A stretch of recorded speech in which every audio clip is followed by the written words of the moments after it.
Welcome to Sairam Sampathrao education. Myself Manikanta. So ఈరోజు ప్రత్యేకంగా మనం గ్రూప్ 1 మెయిన్స్లో భాగంగా ఎస్ఏలో ది మోస్ట్ ఎక్స్పెక్టెడ్ టాపిక్స్ గురించి డిస్కస్ చేసుకుందాం. సో మొత్తంగా మనకి ఎస్ఏలో 3 సెక్షన్స్ ఉంటాయి. So section 1, section 2, section 3. So ఒక్కొక్క దాంట్లో 3 ఎస్ఏస్ ఇస్తాడు, ఒక ఎస్ఏ రాయాలి. ఇందులో భాగంగా మనం ఫస్ట్ సెక్షన్ 1కి సంబంధించినటువంటి అంశాలను మనం ఇన్ డీటెయిల్గా చూద్దాం. సో అందులో ఏ క్వశ్చన్స్ రావడానికి, ఏ ఎస్సేస్ రావడానికి స్కోప్ ఉంది అనే అంశాన్ని పరిశీలిద్దాం. సో సెక్షన్ 1లో 2 టాపిక్స్ ఉంటాయి. ఒకటి సోషల్ ఇష్యూస్ గురించి, అదేవిధంగా సోషల్ ప్రాబ్లమ్స్ గురించి. సో ఫస్ట్ సెక్షన్లో ఒకటి సామాజిక పరమైనటువంటి అంశాల గురించి, అదేవిధంగా ఆర్థిక పరమైనటువంటి అంశాలు like economic growth and justice గురించి ఇవ్వడం జరిగింది. సో ఇందులో భాగంగా first contemporary social issues and social problems. So సమకాలీన సామాజిక సమస్యల గురించి మనం డిస్కస్ చేసుకుందాం. ఇందులో భాగంగా first SA, the most expected ఎస్ఏగా అర్బనైజేషన్ గురించి అడగడానికి స్కోప్ ఉంది. ఇది ఈవెన్ మనకి జాగ్రఫీలో కూడా ప్రత్యేకంగా ఇవ్వడం జరిగింది. ఇది జాగ్రఫీ పరంగానే కాకుండా ఇటు ఎస్ఏ పరంగా కూడా అడగడానికి ఆస్కారం ఎక్కువగా ఉన్నాయి. దీన్ని ఏ విధంగా అడుగుతారంటే the impact of urbanisation on traditional social structure. So పట్టణీకరణ ప్రభావం సాంప్రదాయ సామాజిక వ్యవస్థలపై ఏ విధంగా ఉంది అని అడగడానికి స్కోప్ ఉంది. సో సాంప్రదాయ సామాజిక వ్యవస్థలు అంటే ఫ్యామిలీ అవ్వచ్చు, మ్యారేజెస్ అవ్వచ్చు, రైట్, అదేవిధంగా క్యాస్ట్ సిస్టమ్ అవ్వచ్చు. సో ఈ విధంగా ఈ సామాజిక వ్యవస్థలపై పట్టణీకరణ యొక్క ప్రభావం ఏ విధంగా ఉంది అని అడుగుతారు. ఇది మాత్రమే కాకుండా గ్లోబలైజేషన్, ప్రపంచీకరణ యొక్క ఇంపాక్ట్ అనేది కూడా సాంప్రదాయ సామాజిక వ్యవస్థల మీద ఏ విధంగా ఉంది, సో ఏ విధమైనటువంటి ప్రభావాన్ని చూపించింది, సో అటు పాజిటివ్గాను ఇటు నెగిటివ్గా గాను ఏ విధమైనటువంటి ఇంపాక్ట్ చూపించింది అనేది మనం మల్టీ డైమెన్షనల్గా ఆలోచించి రాయాల్సిన అవసరం ఉంది. రైట్, ఈ విధంగా ఈ ప్రశ్న అడగడానికి స్కోప్ ఉంది. ఇకపోతే రెండో అంశం చూసుకుంటే జెండర్ ఇన్ఈక్వాలిటీస్ గురించి అడగడానికి ఎక్కువగా స్కోప్ ఉంది. సో దాదాపుగా మన ఇండియా గ్లోబల్ జెండర్ గ్యాప్ రిపోర్ట్లో ఇంతవరకు 127th ర్యాంక్లో ఉంది. అయితే ఇటీవల కాలంలో 129th ర్యాంక్కి దిగజారిపోవడం జరిగింది. సో ఈ విధంగా చూసుకుంటే చాలా విషయాల్లో భారతదేశంలో లింగ అసమానతలు అనేవి ఎక్కువగా ఉన్నాయి. సో ఈ లింగ అసమానతల వల్లే చాలా వరకు సొసైటల్ డెవలప్మెంట్, సామాజిక అభివృద్ధికి ఇది ప్రధానమైనటువంటి ఆటంకంగా ఉండడం కూడా జరుగుతుంది. సో ఈ కాంటెక్స్ట్లో భాగంగా జెండర్ ఇన్ఈక్వాలిటీ, లింగ అసమానతల గురించి కూడా అడగడానికి స్కోప్ ఉంది. సో దీన్ని మనం ఇటు ఎల్జీబీటీక్యూ కమ్యూనిటీ గురించి అయినా చదవచ్చు, అదేవిధంగా ఉమెన్ ఇష్యూస్ గురించి, అదేవిధంగా పేట్రియార్కల్ డామినేటెడ్ సొసైటీ. సో ఈ విధమైనటువంటి అంశాలన్నింటినీ కూడా ఇంటర్లింక్ చేసుకొని జెండర్ ఇన్ఈక్వాలిటీ, లింగ అసమానతల గురించి చదువుకుంటాం. సో దీంట్లో భాగంగా వీలైతే మనం గ్లోబల్ జెండర్ ఇన్ఈక్వాలిటీ ఇండెక్స్ గురించి, గ్లోబల్ జెండర్ గ్యాప్ రిపోర్ట్ గురించి, అదేవిధంగా చాలా విషయాల్లో జెండర్ ఇన్ఈక్వాలిటీ ఉంది. ఫర్ ఎగ్జాంపుల్ స్టెమ్ ఫీల్డ్స్లో అవ్వచ్చు, ఈవెన్ డిజిటల్ లిటరసీలో కూడా చాలా వరకు జెండర్ ఇన్ఈక్వాలిటీ ఉంది. సో ఈ విధంగా అన్ని అంశాల్లో కూడా జెండర్ ఇన్ఈక్వాలిటీ అనేది ప్రధానమైనటువంటి ఒక సమస్యగా ఉంది. సో జెండర్ ఈక్వాలిటీని చేరుకోవాలి అనేది సుస్థిర అభివృద్ధిలో లక్ష్యాల్లో కూడా నిర్దేశించడం జరిగింది. సో SDG 5లో జెండర్ ఈక్వాలిటీ అనే అంశం కూడా ఉంది కాబట్టి మనకి హై ఛాన్సెస్ ఉన్నాయి. ఇటు సస్టైనబుల్ డెవలప్మెంట్ గోల్స్ని ఇంటర్లింక్ చేసుకొని జెండర్ ఇన్ఈక్వాలిటీ గురించి అడగచ్చు. అదేవిధంగా ఇండియాలో ఉన్నటువంటి ఇష్యూస్ ఏవైతే, ఉమెన్ ఇష్యూస్ ఏవైతే ఉన్నాయో వాటిని ఇంటర్లింక్ చేసుకొని కూడా మనకి ఈ టాపిక్ గురించి అడగడానికి స్కోప్ ఉంది. ఇకపోతే థర్డ్ టాపిక్ చూసుకుంటే సోషల్ ఇంక్లూజన్, సామాజిక సమ్మిళత్వానికి సాధించడంలో భారతదేశంలో ఎదురయ్యే సమస్యలేంటి, అదేవిధంగా సామాజిక సమ్మిళత్వం, సోషల్ ఇంక్లూజన్ను తీసుకురావడం వల్ల ఏ విధమైనటువంటి ఆపర్చునిటీస్, అవకాశాలు ఉంటాయి, ప్రాముఖ్యత ఏ విధంగా ఉంటుంది అనేది ప్రత్యేకంగా అడగడం జరిగింది. సో దీన్ని మనం ఎందుకు ఇవ్వడం జరిగింది, ఏ కాంటెక్స్లో ఇచ్చామంటే, సో మోస్ట్లీ ఇండియాలో అన్టచబిలిటీని నిషేధించినప్పటికీ కూడా అనేక అంశాల్లో అంటరానితనం స్టిల్ ఇప్పటికీ కూడా ఏదో ఒక రూపంలో అమలు జరుగుతూనే ఉంది. సో ఈ విధంగా సామాజిక సమ్మిళత్వం అనేది భారతదేశంలో తీసుకురావడానికి అనేక అడ్డంకులు ఉన్నాయి. సో ఏ అడ్డంకులు ఉన్నాయి, ఇటు సోషల్ పరంగా అవ్వచ్చు, ఎకనామికల్ పరంగా, పొలిటికల్ పరంగా. సో ఈ విధంగా మల్టీ డైమెన్షనల్గా ఆలోచించాల్సిన అవసరం ఉంది. సో ఈ విధంగా మల్టీ డైమెన్షనల్గా ఆలోచిస్తూనే దానికి రీసెంట్గా సమకాలీన అంశాలని కోట్ చేస్తే ఇంకా వాల్యూ యాడెడ్గా ఉంటుంది. ఫర్ ఎగ్జాంపుల్ తమిళనాడులో జరిగినటువంటి ఇన్సిడెంట్ అవ్వచ్చు, క్యాస్ట్ డిస్క్రిమినేషన్కి సంబంధించి, రైట్. ఈ విధమైనటువంటి సమకాలీన అంశాలని ఇంటర్లింక్ చేసుకొని సోషల్ ఇంక్లూజన్ అనే కాన్సెప్ట్ని చదువుకుంటా. ఇకపోతే 4th topic mental health awareness. So భారతదేశంలో ఇటీవల కాలంలో మానసిక ఆరోగ్యానికి సంబంధించి అనేక రిపోర్ట్స్ అనేవి వెలువడుతున్నాయి. అదేవిధంగా రీసెంట్గా వచ్చినటువంటి ఎకనామిక్ సర్వేలో కూడా మెంటల్ హెల్త్ గురించి సపరేట్ టాపిక్ ఇవ్వడం జరిగింది. సో ఈ కాంటెక్స్ట్లో మెంటల్ హెల్త్ అవేర్నెస్, మానసిక ఆరోగ్యం యొక్క అవగాహన గురించి, అదేవిధంగా ఆధునిక సమాజంలో దీని యొక్క రోల్ ఏంటి, ఎందుకంటే ఇటీవల కాలంలో మన సొసైటీ అనేది మెటీరియలిస్టిక్ సొసైటీగా మారింది. సో భౌతికవాదంతో కన్జ్యూమరిస్టిక్ టెండెన్సీగా ఏర్పడటం, అదేవిధంగా కేవలం డబ్బు వెనకే మనిషి పరిగెట్టడం, జ్ఞానం కంటే డబ్బుకే ఎక్కువ విలువ ఇవ్వడం, ఇది మాత్రమే కాకుండా అధికంగా వర్క్ చేయడం, సో పని దినాలు ఎక్కువగా అవ్వడం, వర్క్ ప్రెషర్ ఎక్కువ అవ్వడం. సో ఈ విధమైనటువంటి అంశాల వల్ల మానసిక ఆరోగ్యం అనేది ఇటీవల కాలంలో ప్రధానమైనటువంటి సమస్యగా ఉంది. సో ఈ కాంటెక్స్ట్లో మనకి mental health awareness and its role in modern society గురించి అడగడానికి స్కోప్ ఉంది. సో దీనికి సంబంధించి ఎకనామిక్ సర్వేలో ఉన్నటువంటి అంశాలను కూడా మనం చదువుకోండి, రైట్. ఇకపోతే 5th టాపిక్ చూసుకుంటే the role of social movements in transforming contemporary India.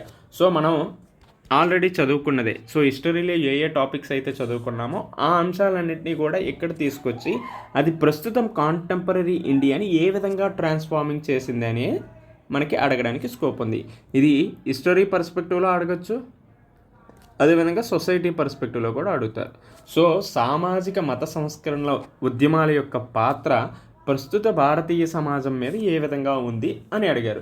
So mainly బ్రహ్మ సమాజ్ అవ్వచ్చు, ఆర్య సమాజ్ అవ్వచ్చు, ప్రార్థన సమాజం.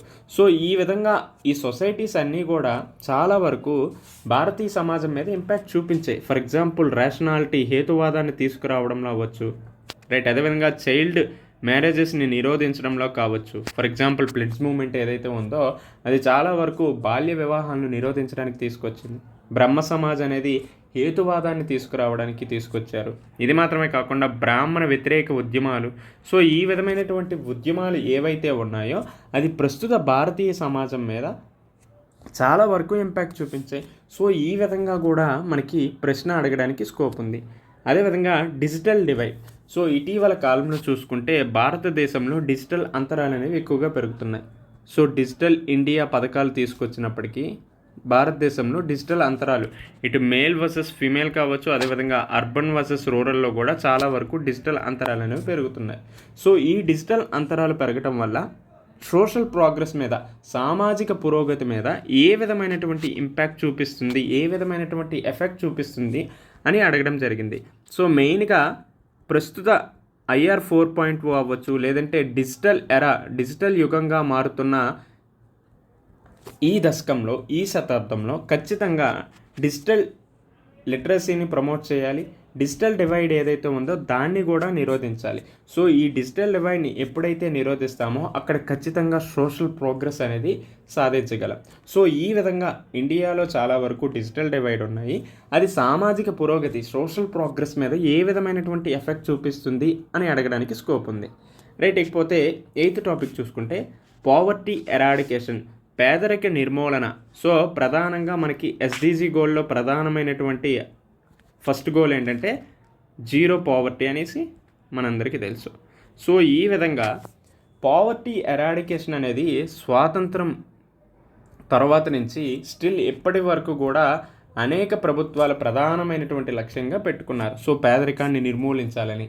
అయితే చాలా వరకు పేదరిక నిర్మూలన కార్యక్రమాలు తీసుకొస్తున్నప్పటికీ కూడా భారతదేశంలో పేదరికం అనేది ప్రధానమైనటువంటి సమస్యగా ఉంది. సో దానికి సంబంధించినటువంటి సవాళ్ళు ఏంటి అని అడిగారు. సో ఈ విధంగా సామాజిక న్యాయాన్ని సాధించడంలో ఏ విధమైనటువంటి సవాళ్ళను ఎదుర్కొంటున్నాము అని అడగడానికి స్కోప్ ఉంది. ఇది మాత్రమే కాకుండా ఇఫ్ ఇన్ కేసు పావర్టీ రిలేటెడ్గా మనకి కొటేషన్ ఆధారంగా కూడా అడగచ్చు. So poverty anywhere is threat to the prosperity everywhere అని అడగడానికి స్కోప్ ఉంది. సో ఈ విధమైనటువంటి కొటేషన్స్ ఆధారంగా కూడా మనకి ఎస్సే అడగడానికి స్కోప్ ఉంది. సో ఇది మాత్రమే కాకుండా పావర్టీ ఎరాడికేషన్ మనం చదువుకున్నామంటే అక్కడ ఖచ్చితంగా ఇంక్లూజివ్ గ్రోత్ గురించి కూడా చదువుకోవాలి. సమ్మిళిత వృద్ధి గురించి కూడా చదువుకోవాల్సిన అవసరం ఉంది. సో ఈ సమ్మిళిత వృద్ధి చదివామంటే అక్కడ పేదరికం గురించి, అదేవిధంగా నిరుద్యోగం గురించి, ఆదాయ అసమానతలు, ఈ అంశాలన్నిటి గురించి కూడా చదువుకుంటాం. సో ఈ అంశాలన్నీ కూడా మనకి డైరెక్ట్గా ఎకానమీకి సంబంధించినటువంటి టాపిక్లో ఉన్నాయి. సో ఎకానమీ సిలబస్లో నేరుగా ఈ అంశాలను ఇవ్వడమే కాకుండా ఈవెన్ ఈ అంశాలు ఏవైతే ఉన్నాయో అవి మనకి ఎస్ఏ పర్స్పెక్టివ్లో కూడా అడగడానికి స్కోప్ ఉంది. కాబట్టి పావర్టీ, అన్ఎంప్లాయ్మెంట్, ఇన్కమ్ ఇన్ఈక్వాలిటీస్ గురించి దాన్ని ఇంటర్లింక్ చేసుకొని ఇంక్లూజివ్ గ్రోత్ కాన్సెప్ట్ను కూడా చదువుకోవాల్సిన అవసరం ఉంది. రైట్. ఇకపోతే 9th టాపిక్ చూసుకుంటే the influence of media on shaping social perceptions. So ఇటీవల కాలంలో చూసుకుంటే సోషల్ పర్సెప్షన్స్ ఏవైతే ఉన్నాయో వాటిని మార్పు చేయడంలో మీడియా యొక్క ప్రభావం అనేది చాలా ఎక్కువగా ఉందనేసి మనకు అర్థమవుతుంది. సో ముఖ్యంగా మీడియా చాలా వరకు న్యూస్ని సెన్సేషనలైజ్ చేయడం, చాలా వరకు ఫేక్ న్యూస్ని స్ప్రెడ్ చేయడం, సో వచ్చిన వార్తనే పదే పదే ఇది అవ్వడం, సో ఈ విధమైనటువంటి అంశాల వల్ల చాలా వరకు సోషల్ పర్సెప్షన్స్ ఏవైతే ఉన్నాయో వాటిని మార్పు చేసేంత ప్రభావం మీడియా చూపిస్తుంది. సో ఈ విధంగా మీడియాని మనం ఇన్ డీటెయిల్గా చదువుకోవాలి. ఎందుకంటే 4th పిల్లర్ ఆఫ్ డెమోక్రసీ అని మీడియాని అంటున్నా, బట్ స్టిల్ ఇప్పుడు మీడియా ఆ విధంగా పనిచేస్తుందా లేదా అనేది అడగచ్చు. రైట్. అదేవిధంగా 4th పిల్లర్ ఆఫ్ డెమోక్రసీగా మీడియాని ఏ విధంగా మీరు చూస్తున్నారని అడగచ్చు.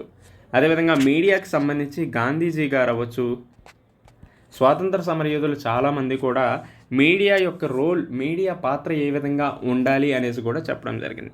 సో ఈ అంశాలన్నిటికీ అనుగుణంగా ప్రస్తుత సమాజంలో మీడియా యొక్క పాత్ర ఏ విధంగా ఉంది, సో మీడియా ఏ విధంగా నడుచుకుంటుంది, సో అది ఏ విధంగా సోషల్ పర్సెప్షన్స్ని మార్పు చేస్తుంది అని అడగడానికి మనకి చాలా వరకు స్కోప్ ఉంది.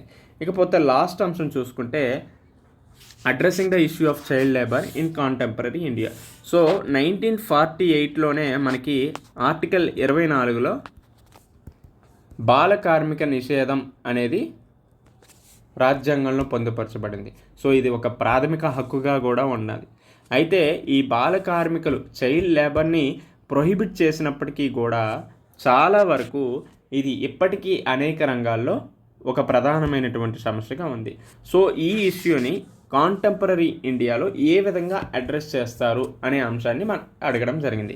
సో ఈ విధంగా చైల్డ్ లేబర్ అంటే ఏంటని అడగచ్చు. అదేవిధంగా ఎందుకు చైల్డ్ లేబర్ అనేది పెరుగుతున్నాయి, దానికి గల కారణాలు, రీజన్స్ ఏంటి, దాని యొక్క ఇంపాక్ట్ ఏ విధంగా ఉంటుంది, సో ప్రభుత్వం తీసుకొస్తున్నటువంటి పాలసీస్ ఏంటి, సో ప్రభుత్వం అనేక పాలసీలు తీసుకొస్తున్నప్పటికీ కూడా అనేక సవాళ్ళు ఎదురుతున్నాయి. ఇవి మాత్రమే కాకుండా సుప్రీంకోర్టు జడ్జిమెంట్స్ అవ్వచ్చు. సో ఈ విధమైనటువంటి అంశాలన్నింటినీ కూడా హోలిస్టిక్గా చదువుకోవాలి. ఇఫ్ ఇన్ కేస్ ఈ చైల్డ్ లేబర్ గురించి అన్నారు కదా అనేసి ఓన్లీ ఇండియా పరంగానే కాకుండా ఈవెన్ తెలంగాణ రిలేటెడ్గా కూడా చదువుకోవాల్సిన అవసరం ఉంది. రైట్. ఈ విధంగా సెక్షన్ 1లో social issues and social problems గురించి చదువుకుంటాం. రైట్. ఇకపోతే సెక్షన్ 1లోనే ఇంకొక టాపిక్ అయినటువంటి ఎకనామిక్ గ్రోత్ అండ్ జస్టిస్ గురించి ఇప్పుడు డిస్కస్ చేద్దాం. సో ఆర్థిక వృద్ధి మరియు న్యాయం గురించి.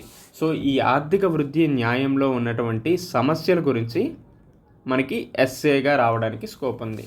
సో ఏ అంశాలు వస్తాయి, ది మోస్ట్ ఎక్స్పెక్టెడ్ టాపిక్స్ అన్ని మనం చూసుకుంటే, so first sustainable development, balancing economic growth and environmental conservation.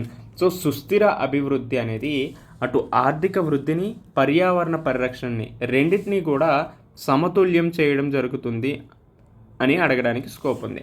So ఈ విధంగా సుస్థిర అభివృద్ధి అంటే ఏంటి, ఈ సుస్థిర అభివృద్ధి యొక్క ప్రాముఖ్యత, సిగ్నిఫికెన్స్ ఏంటి అని అడుగుతారు. సో సుస్థిర అభివృద్ధిని సాధించడంలో ఎదురవుతున్న సవాళ్ళు ఏంటి అని అడగచ్చు. అదేవిధంగా సుస్థిర అభివృద్ధి ద్వారా ఆర్థిక వృద్ధి ఏ విధంగా చెందుతుంది, సస్టైనబుల్ డెవలప్మెంట్ వల్ల ఎన్విరాన్మెంటల్ కన్జర్వేషన్ ఏ విధంగా చెందుతుంది, సో దీనికి ఎదురయ్యే సవాళ్ళు ఏంటి, అదేవిధంగా ప్రభుత్వం అనుసరిస్తున్నటువంటి విధానాలు ఏంటి. రైట్. ఇవి మాత్రమే కాకుండా మీరు సొంతంగా అనుకుంటున్నటువంటి మార్గాలు, అభిలషణీయ మార్గాలు, సో చివరిగా కన్క్లూషన్. సో ఈ విధంగా మనకి ఈ టాపిక్ గురించి అడగడానికి స్కోప్ ఉంది. ఇది మాత్రమే కాకుండా ఎస్డీజీ గోల్స్ ఏవైతే 17 ఉంటాయో ఆ 17 మీరు గుర్తుపెట్టుకోవడమే కాకుండా వీలైతే ఆ 17 టాపిక్స్ ఏవైతే ఉన్నాయో వాటి కోసం ప్రత్యేకంగా ఒక ఎస్సే కూడా తయారు చేసుకోవచ్చు. ఎందుకంటే SDG 1 అయినటువంటి పావర్టీ అవ్వచ్చు, అదేవిధంగా హంగర్ అవ్వచ్చు, హెల్త్ గురించి, అలానే ఎడ్యుకేషన్ గురించి కావచ్చు, gender equality. So gender equality అన్నామంటే అక్కడ ఖచ్చితంగా ఉమెన్ ఇష్యూస్ అన్నీ వస్తాయి, రైట్. ఇది మాత్రమే కాకుండా sanitation, health and wellbeing, decent work, income inequalities, climate change. So ఈ విధమైనటువంటి అంశాలన్నీ కూడా మనకి సస్టైనబుల్ డెవలప్మెంట్ గోల్స్లో ఉండడం జరిగింది. సో ఈ విధంగా ఈ 17 టాపిక్స్కి వీలైతే మీరు సపరేట్గా ఒక్కొక్క ఎస్సేగా తయారు చేసుకోండి. సో ఇఫ్ ఇన్ కేస్ డైరెక్ట్గా రాకపోయినా మీరు దీనికి రిలేటెడ్గా ఏవైనా ఎస్సేలో మనం కోట్ చేసామంటే చాలా వరకు వాల్యూ యాడెడ్గా ఉంటుంది, రైట్. ఇకపోతే ఇంకొక అంశం చూసుకుంటే the role of MSMEs in driving inclusive economic growth. So సూక్ష్మ చిన్న మధ్య తరహా పరిశ్రమలు ఆర్థిక వృద్ధిని సాధించడంలో ఏ విధమైనటువంటి కెటలిస్ట్గా పనిచేస్తుందని అడిగారు. సో ఈ విధంగా ఈ సూక్ష్మ చిన్న మధ్య తరహా పరిశ్రమల గురించి అంటే ఏమిటని అడుగుతారు. అదేవిధంగా దాని యొక్క సిగ్నిఫికెన్స్, ప్రాముఖ్యత గురించి రాస్తాము, రైట్. ఇది మాత్రమే కాకుండా ఇది ఏ విధంగా ఎకనామిక్ గ్రోత్ని అవ్వచ్చు, అదేవిధంగా ఇంక్లూజివ్ గ్రోత్ని ఏ విధంగా సాధిస్తుంది అని రాయాలి. అదేవిధంగా ప్రభుత్వం ఏ అంశాలు తీసుకువస్తుంది MSMEని డెవలప్ చేయడంలో, దీనికి ఎదురవుతున్నటువంటి సవాళ్ళు ఏంటి, అభిలషణీయ మార్గాలు ఏంటి. సో ఈ విధంగా ఎస్సేని రాసుకోవాల్సిన అవసరం ఉంది. సో కేవలం MSME అన్నాం కదా అనేసి ఇండియా పర్స్పెక్టివ్లోనే కాకుండా తెలంగాణకి సంబంధించినటువంటి MSME పాలసీసు, తెలంగాణలో ఉన్నటువంటి MSMEs గురించి కూడా రాయాల్సిన అవసరం ఉంది. సో మేజర్గా TGPSC గ్రూప్ 1 కాబట్టి ఖచ్చితంగా మీరు రీజనల్ అంశాలని ఎక్కువగా ఫోకస్ చేస్తే చాలా వరకు వాల్యూ యాడెడ్గా ఉంటుంది. ఇఫ్ ఇన్ కేస్ మీరు ఇండియాకి సంబంధించినటువంటి అంశాలను కోట్ చేయకపోయినా పర్లేదు, కానీ తెలంగాణకు సంబంధించినటువంటి అంశాలు ఏవైనా కోట్ చేశారంటే చాలా వాల్యూ యాడెడ్గా ఉంటుంది, రైట్. ఇకపోతే ఇంకొక టాపిక్ చూస్తే economic disparities the roadblock to social equity. So ఏవైతే ఆదాయ అసమానతలు, ఆదాయ అనిశ్చితి ఏదైతే ఉందో అది సామాజిక సమానత్వాన్ని తీసుకురావడానికి ప్రధానమైనటువంటి అడ్డంకిగా మారడం జరిగింది. సో ఈ విధంగా మనం ఇందాక డిస్కస్ చేసుకున్నట్టే సస్టైనబుల్ డెవలప్మెంట్ గోల్స్లో ఒకటైనటువంటి ఇన్కమ్ ఇన్ఈక్వాలిటీస్. సో ఈ విధంగా ఆదాయ అసమానతలు అనేది సామాజిక సమానత్వాన్ని తీసుకురావడానికి ప్రధానమైనటువంటి అడ్డంకిగా మారింది అనేసి అడిగారు. సో ఈ విధంగా ఇటు ఎకానమీ, సోషల్ ఈ రెండు అంశాలని కూడా మిళితం చేస్తూ మనం జవాబు రాయాల్సిన అవసరం ఉంటుంది, రైట్. అదేవిధంగా ఇంకొక టాపిక్ చూసుకుంటే the impact of globalisation on local economies.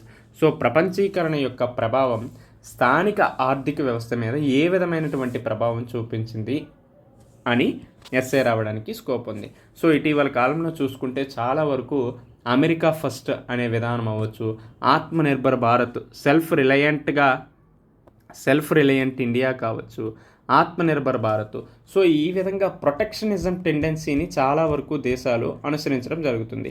ఎందుకు అనుసరిస్తున్నాయంటే ప్రపంచీకరణ యొక్క ప్రభావం స్థానిక ఆర్థిక వ్యవస్థల మీద చాలా ప్రభావం చూపించింది. సో ఈ విధంగా మనకి impact of globalisation and local economies గురించి ఎస్సే రావడానికి స్కోప్ ఉంది. ఇకపోతే 15th టాపిక్ చూసుకుంటే agricultural reforms and their impact on farmers livelihood. So వ్యవసాయ సంస్కరణలు రైతుల జీవనోపాధిపై ఏ విధమైనటువంటి ప్రభావం చూపిస్తాయి అని అడగడానికి స్కోప్ ఉంది. సో అగ్రికల్చరల్ రిఫార్మ్స్ అంటే మీకు ఆల్రెడీ ఎప్పటి నుంచో చెప్తున్నట్టు అగ్రికల్చర్ రిలేటెడ్ ఏ క్వశ్చన్ అడిగినా కూడా మొదటగా ఇన్పుట్స్ పెడతారు, తర్వాత ప్రాసెసింగ్, ఆ తర్వాత అవుట్పుట్. సో ఈ విధంగా అగ్రికల్చర్ రిలేటెడ్ ఏ అంశాలు ఇచ్చినా కూడా వీటిని మీరు కవర్ చేస్తూ మీ అగ్రికల్చర్ రిలేటెడ్ ఎస్సే రాయండి. చాలా వరకు వాల్యూ యాడెడ్గా ఉంటుంది, ఒక కన్స్ట్రక్టివ్గా ఒక క్రమ పద్ధతిలో ఉండడం జరుగుతుంది. సో ఈ విధంగా వ్యవసాయ సంస్కరణలో భాగంగా చాలా ప్రభుత్వ విధానాలు తీసుకురావడం జరిగింది. ఫర్ ఎగ్జాంపుల్ గ్రీన్ రెవల్యూషన్, హరిత విప్లవం కావచ్చు, అదేవిధంగా బయోటెక్నాలజీని దీంట్లో తీసుకురావడం కావచ్చు, climate smart agriculture, precision agriculture, eNAM facilities, right. అదేవిధంగా సాయిల్ హెల్త్ కార్డ్స్ కావచ్చు, ఇరిగేషన్ ఫెసిలిటీస్ కావచ్చు, మెకనైజేషన్ కావచ్చు. సో ఈ విధంగా వ్యవసాయంలో అనేక సంస్కరణలు తీసుకొచ్చారు.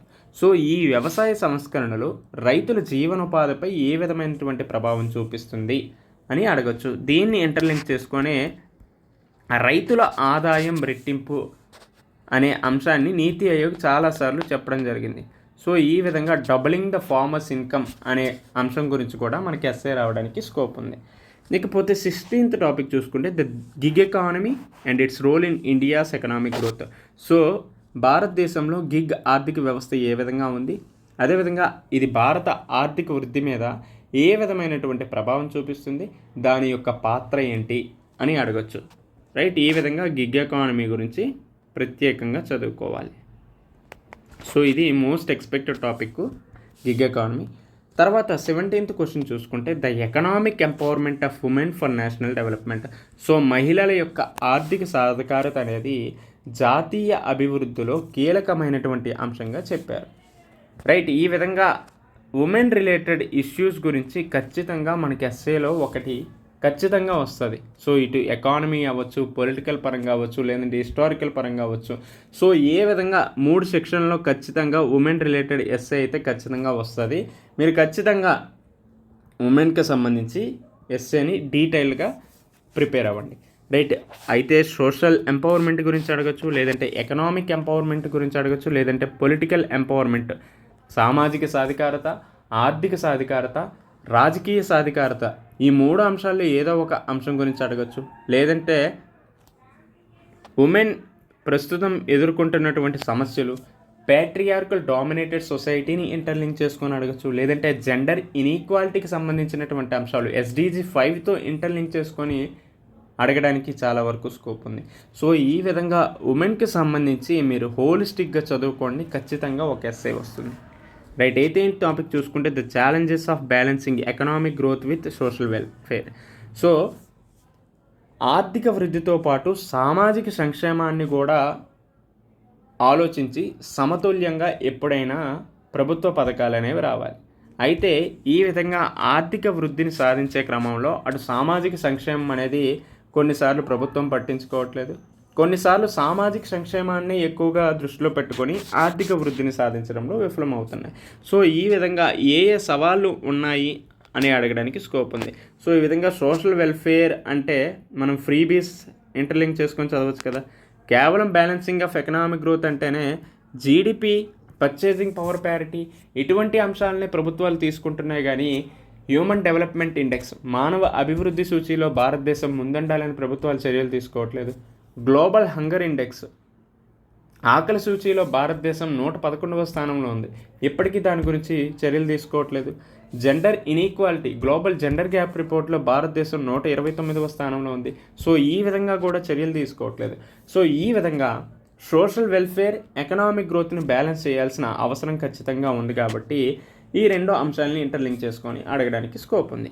ఇది మాత్రమే కాకుండా economic growth versus economic development గురించి కూడా అడుగుతారు.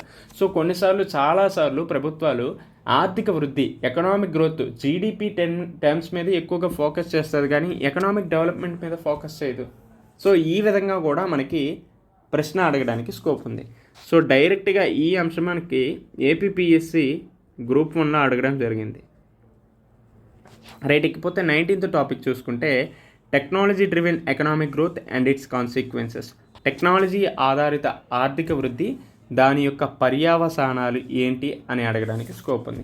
సో టెక్నాలజీ డ్రివెన్ గ్రోత్ అంటే మనకి ఆర్టిఫిషియల్ ఇంటెలిజెన్స్ అవ్వచ్చు, IR 4.0 అవ్వచ్చు, రైట్, మెకనైజేషన్ అవ్వచ్చు, ఆటోమొబైల్ ఇండస్ట్రీ కావచ్చు. సో ఈ విధంగా ఈ అంశాలన్నీ కూడా టెక్నాలజీ డ్రివెన్ ఎకనామిక్ గ్రోతే కదా. సో ఈ విధంగా టెక్నాలజీ ఆధారితంగా మనం ఆర్థిక వృద్ధిని సాధిస్తే దానివల్ల కలిగే పాజిటివ్స్ ఏంటి, దానివల్ల కలిగే నెగిటివ్స్ ఏంటి అని అడగడానికి స్కోప్ ఉంది. రైట్, ఇకపోతే ఈ సెక్షన్ 1లో భాగంగా లాస్ట్ టాపిక్ని చూసుకుంటే financial inclusion as a catalyst for economic development. ఆర్థిక సమ్మిళత్వాన్ని సాధించడంలో, ఆర్థిక అభివృద్ధిని సాధించడంలో ఆర్థిక సమ్మిళత్వం అనేది ఒక ప్రధానమైనటువంటి కెటలిస్ట్గా పనిచేస్తుంది అని అడిగారు. సో దీన్ని ఎందుకు ప్రత్యేకంగా అడిగారంటే మనకి ప్రధానమంత్రి జన్ధన్ యోజన అవ్వచ్చు, ఆధార్ అవ్వచ్చు, డైరెక్ట్ బెనిఫిట్ ట్రాన్స్ఫర్స్ అవ్వచ్చు. సో ఈ విధంగా ప్రభుత్వం అనేక కార్యక్రమాలు తీసుకొచ్చి ఆర్థిక సమ్మిళత్వాన్ని, ఫైనాన్షియల్ లిటరసీని తీసుకురావడంలో ముఖ్యమైనటువంటి పాత్ర పోషిస్తుంది. సో ఈ విధంగా ఎకనామిక్ డెవలప్మెంట్లో ఆర్థిక అభివృద్ధిని సాధించడంలో ఆర్థిక సమ్మిళితం అనేది ఒక ప్రధానమైనటువంటి కెటలిస్ట్గా పనిచేయడం జరుగుతుంది. సో ఈ విధంగా కూడా మనకి ఎస్ఏ అడగడానికి స్కోప్ ఉంది. ఐ హోప్ మీకు సెక్షన్ 1కి సంబంధించినటువంటి అన్ని అంశాలు అర్థమయ్యేవే అనుకుంటున్నా. దీనికి సంబంధించి పీడిఎఫ్ కూడా మన టెలిగ్రామ్ ఛానల్లో ఉంది. సో ఇఫ్ ఇన్ కేసు దీనికి సంబంధించి పీడిఎఫ్ కావాలంటే మన టెలిగ్రామ్ ఛానల్ని విజిట్ చేసి అక్కడ ఉన్న పీడిఎఫ్ని డౌన్లోడ్ చేసుకొని మీరు చదువుకోండి, మీకు చాలా వరకు హెల్ప్ అవుతుంది. రైట్, ఈ విధంగా సెక్షన్ 1ని ఈ వీడియోలో డిస్కస్ చేసుకున్నా. తర్వాత వచ్చే 2 వీడియోలో సెక్షన్ 2 గురించి, ఆ తర్వాత వచ్చే వీడియోలో సెక్షన్ 3 గురించి మనం ఇన్ డీటెయిల్గా డిస్కస్ చేసుకున్నాం. Until then take care, bye.